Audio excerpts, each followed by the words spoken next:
Did he know you had a DNA hit match on you? I have no idea what he knows.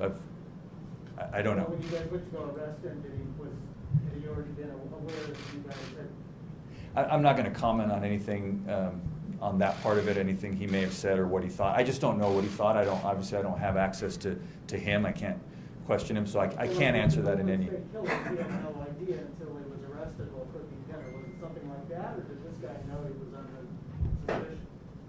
Again, I don't know. Probably he may have been surprised. I just don't know for sure to tell you. I would just be speculating. Yes. Did he live in an apartment complex where there were victims? That I don't know. One of you guys want to take that?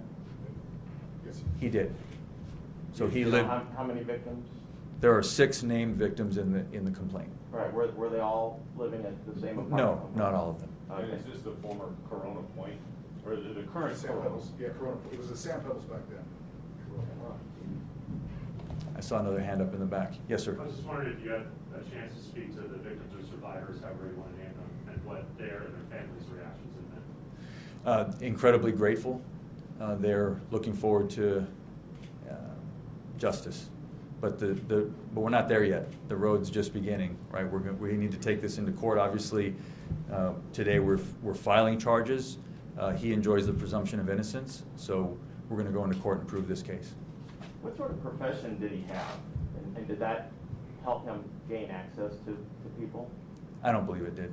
I don't think his profession had anything to do with the crime. Yes, sir. So was there anything that led you to the initial DNA? I mean, I'm a little curious about how he, all these years later, surfaces for you with all these leads. Okay, well, I think it was mentioned that there was an element of genealogical DNA, and so what that is we got, the detectives on this case got help from partner agencies, including the FBI, to use genealogical DNA. What that is, it's just an investigative tool that provides a pool of potential suspects. Did you That's use it. a third party like Ancestry or something like that? No, this was done by the FBI, this was done by law enforcement. And so that pool of potential suspects, then it was just old-fashioned detective work. Is getting DNA from potential suspects and then seeing if that DNA matches the DNA taken from crime scenes. And in this case it did. It matched all the crime scenes, or all the DNA taken from the crime scenes. Yes, sir. Do you know about how many, once you got this help from the FBI or DOJ or whatever it was with this genealogy team, how many suspects did that hit come back with? Are we talking a dozen? Are we talking 5? Are we talking 100? I don't know the answer to that, and I'm not going to answer that.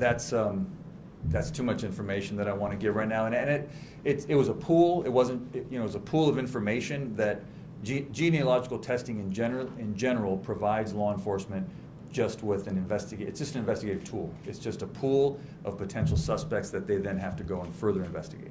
So the number I don't know.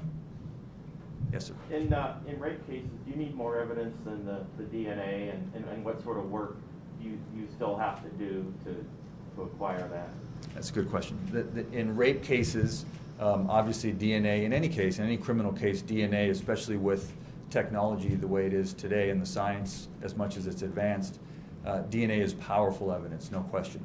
But it's not the only evidence. We will need to put on a full trial to present to a jury what happened, exactly what happened. The DNA is not going to be enough. We need to put on witnesses, we need to put on a full trial, and we're prepared to do that.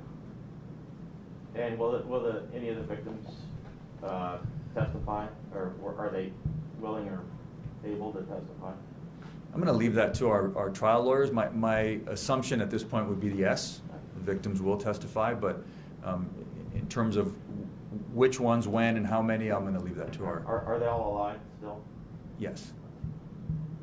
I had a question, and not to take anything away from the detective work, or the good old-fashioned detective work, but is it fair to say that the key to unlocking this case after all these years was this pool that came back from the genealogy team that then finally gave you something right in front of you to hit the ground hard on again? Well, I mean, you could say that, but think about it. Take a step back and think about it. First of all, the work that was done initially by detectives back in 1996 to collect the DNA, to collect all that evidence and be meticulous and careful and preserve all that evidence.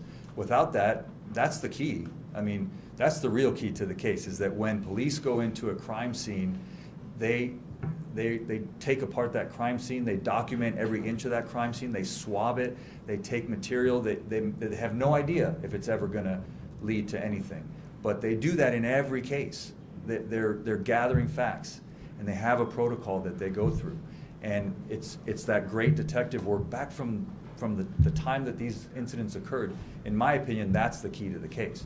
Because if we don't have that, all these years later, when the science improves, we don't have anything. And I guess it's a good reminder that you collect that stuff and it sits around somewhere until the case is either solved or whatever. That's right. We preserve it, and all of us in law enforcement are, I think, of one mind, and that is we're going to keep looking for these cold cases. We're going to keep fighting to bring justice to victims. We don't care how long it is, how long it takes.